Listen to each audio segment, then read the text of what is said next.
Oke, di sini saya akan menjelaskan klasifikasi biaya dalam analisis ekonomi, teknik, dan metode estimasi biaya. Di sini saya menggunakan notebook LM atau pakainya AI.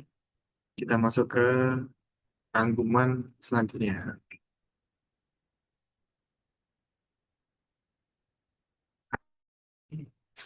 Poin nomor satu ada merencanakan perjalanan. Ini contoh praktis. Lalu bagaimana merencanakan acara tanpa rugi? Atau bisa dikatakan adalah titik impas atau break even point. Mari kita bedah selanjutnya.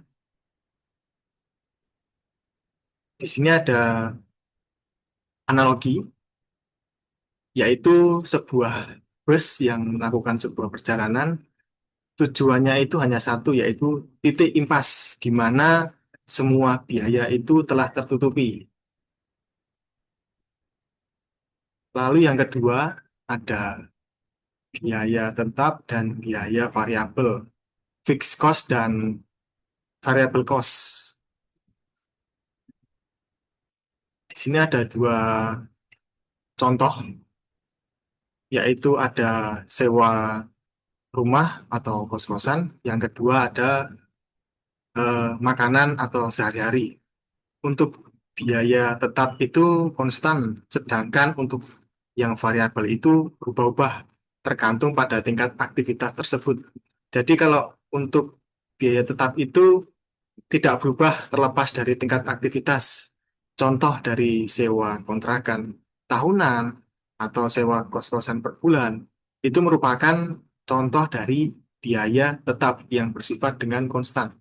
Untuk yang variabel itu berubah tergantung tingkat aktivitas. Contoh seperti kita membeli makanan, membeli minuman, itu tergantung dari aktivitas yang sering kita lakukan. Berapa banyak makanan yang sering kita beli atau sering kita konsumsi, semakin banyak yang kita beli, maka variabel itu akan meningkat sesuai dengan aktivitas yang kita lakukan. Seperti itu. Di sini ada tiga contoh, satu tetap dan dua variabel. Untuk tetap di sini, item pertama ada sewa bus, bensin, sopir, sejumlah biaya 225 dolar dengan jenis biaya tetap. Lalu yang kedua ada tiket acara 12,5 dolar per orang dengan jenis variabel. Ketiga ada minuman 7,5 dolar per orang dengan jenis variabel. Di sini sewa bis bensin sopir itu tetap karena sudah satu paket sewa bis bensin sopir. Jadi kita tidak bisa memecah-mecah itu karena merupakan satu paket konstan. Jadi itu termasuk biaya fixed cost atau tetap. Yang kedua dan ketiga, tiket acara itu tergantung dari kita yang beli. Ada dua kategori. Yang pertama ada on the spot dan yang kedua ada kita beli secara online. Jadi kalau per orang itu kita anggap 12,5 dolar, jika yang beli itu 5 orang atau 10 orang, itu akan berkali-kali lipat. Jadi itu tidak tetap atau sering berubah tergantung aktivitasnya. Maka dari itu dikatakan dengan jenis variabel. Untuk minuman sendiri, 7,5 dolar per orang. Itu untuk satu minuman. Coba kalau kita beli tiga minuman yang berbeda, tapi dengan harga sama, maka akan menjadi tiga kalinya harga tersebut. Yang sebelumnya 7,5 menjadi 2,1 atau 2,2, 22 dolar. Itu merupakan biaya variabel, berubah-ubah tergantung aktivitas. Seperti itu. Jadi, biaya tetap tidak berubah, tetapi total biaya meningkat seiring bertambahnya orang. Di sini ada diagram, di sebelah kiri ada biaya, di sini ada skenario. Di sini kita anggap biaya tetap di sini adalah 5 orang.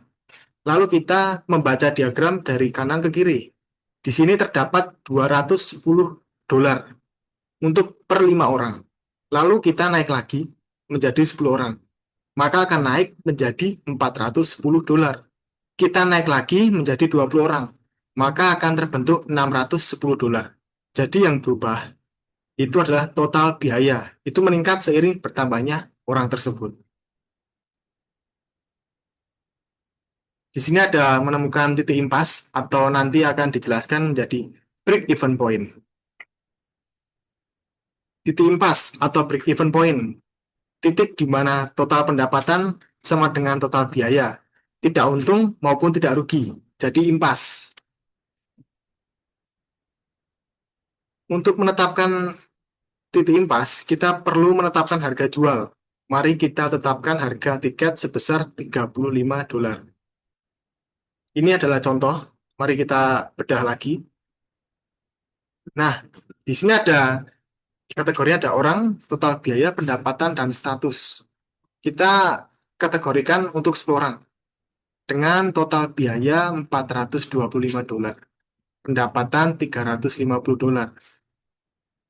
Itu modal awal 425. Sedangkan pendapatan masuk itu hanya 350. Itu dikategorikan sebagai statusnya rugi karena tidak balance atau tidak seimbang dengan total biaya yang dikeluarkan sebelumnya. Itu kategorinya adalah loss atau kerugian sebesar $75. Naik lagi menjadi 15 orang. Total biaya juga ikutan naik, $525. Lalu di sini pendapatan dia juga naik atau bisa dikatakan balance seimbang, yaitu sebesar $525. Di sini yang nama dengan titik impas atau break even point. Jadi balik modal dia tidak rugi maupun tidak untung. Kita naik lagi menjadi 20 orang. Ketika 20 orang ini total biayanya naik. Yang sebelumnya adalah 525, sekarang adalah $625 per 20 orang. Pendapatan pun juga ikutan naik. Yang tadinya 525, sekarang menjadi 700. Otomatis itu masuk ke profit atau untung. Dia untung sebesar $75. Itu akan naik lagi seiring bertambahnya orang. Jadi semakin banyak orang, maka pendapatan dia akan meningkat. Status dia juga akan profit. Tapi kalau semakin menurun, dia akan semakin rugi. Seperti itu. Di sini ada masa lalu dan masa depan atau biaya hangus dan biaya peluang.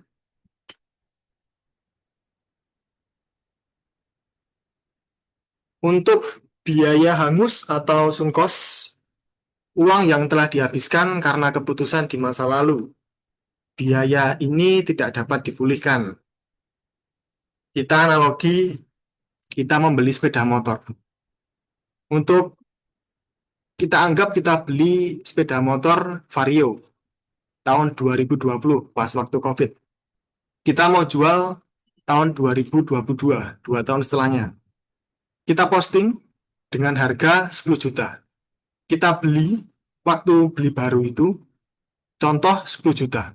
Kita jual 10 juta. Apakah laku? Tidak. Kenapa? Karena berbagai pertimbangan, berbagai juga alasan-alasan tersebut dapat mempengaruhi dari harga jual tersebut. Contoh, yang pertama, pemakaian. Yang kedua, ini bukan investasi namanya, ini investasi fisik tapi yang tidak menjadikan break even atau profit. Karena ini suatu benda yang barang atau yang sering kita pakai. Jadinya kan pemakaian juga mempengaruhi hal tersebut.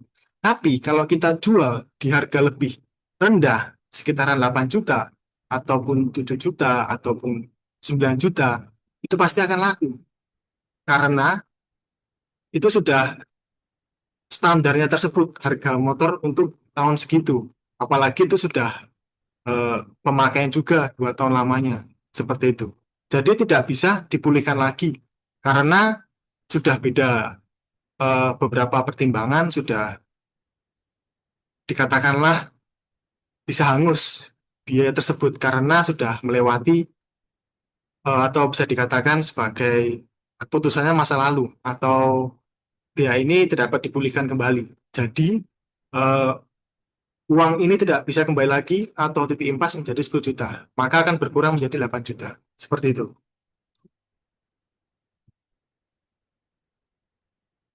Harga pembelian yang dibayarkan untuk sebuah mobil 2 tahun lalu ini adalah contoh yang kedua.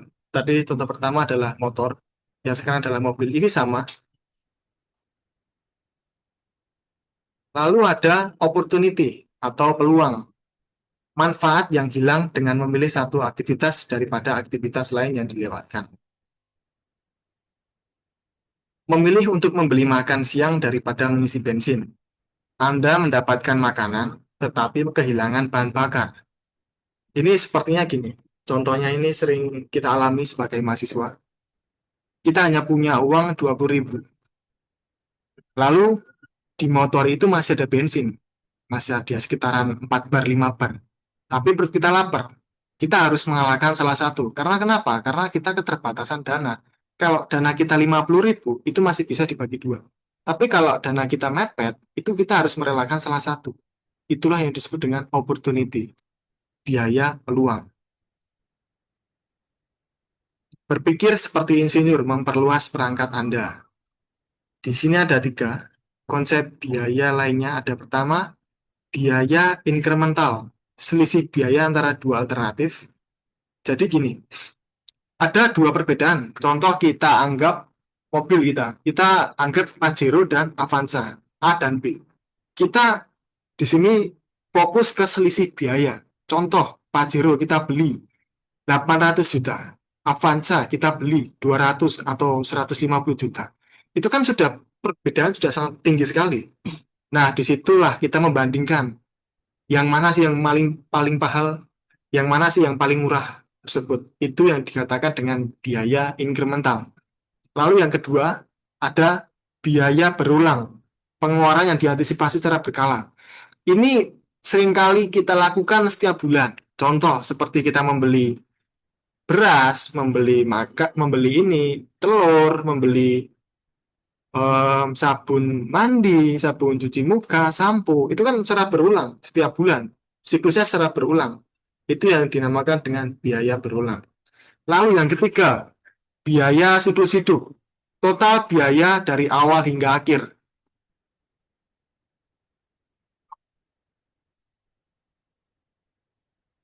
Lalu yang selanjutnya ada seni memperkirakan dari tebakan ke jaminan. Di sini ada tingkat estimasi, ada kasar, semi rinci, dan rinci. Untuk kasar sendiri, itu akurasinya rendah, minus 30% hingga 60% untuk keuntungannya. Untuk semi rinci, itu akurasi sedang, minus 15% hingga plus 20%. Untuk yang rinci, akurasi tinggi, tetapi minus 3% hingga 5%. Dalam tiga ini, itu tidak bisa dijadikan satu, karena mereka berbeda-beda tujuannya. Kita analogi ke bermain pasar modal. Kita anggap kita main saham. Kita contoh main saham di BBRI. Hitunglah kita per lotnya beli saham tersebut. Waktu IPO itu sekitar 2.000 per lot atau 2 juta. Kita hitung. Nah, kita akan eh, membuat analogi tersebut ke dalam tiga kriteria dari tingkat estimasi. Yang pertama, kita kasar. Akurasinya rendah, minus 30% hingga 60%. Kita masuk ke BBRI. Oke, harga sekarang 2.000. Kita beli. Setelah kita beli, kita main ke tingkat estimasi kasar, yaitu akurasinya segitu. Jadi kita kalau rugi, rugi itu hanya 30%, tapi kalau kita profit itu 60%. Nah, jadi semakin tinggi resikonya, maka juga semakin tinggi juga pendapatannya atau profitnya juga. Jadi kasar ini tipikal orang yang berani mengambil keputusan secara langsung, cepat. Nah, seperti itu. Kalau yang semi rinci, itu dia sedang, atau dia lebih prioritaskan untuk mengamankan aset dia. Oke, harga 2.000, turun sedikit, toleransi minus 15%. Tapi kalau lebih dari itu, kita cut loss, kita jual. Kita nggak mau rugi banyak.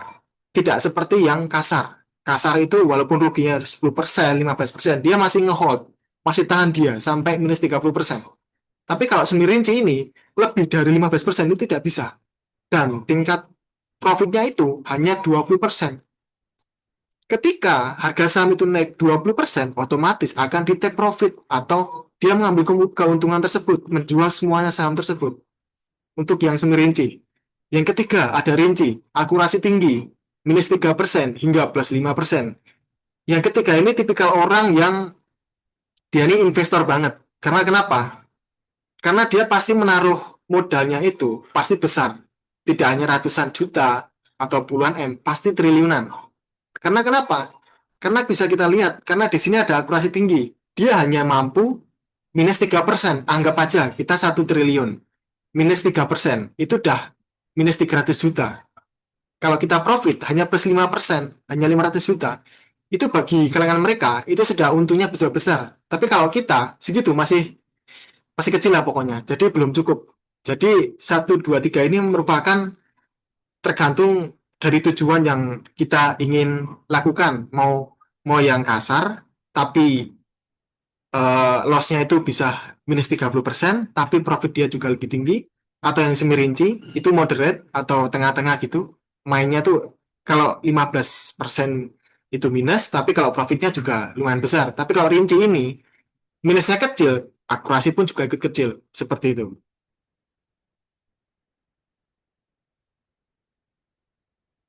Sekian video yang bisa saya buat, semoga bermanfaat bagi kalian semua. Terima kasih.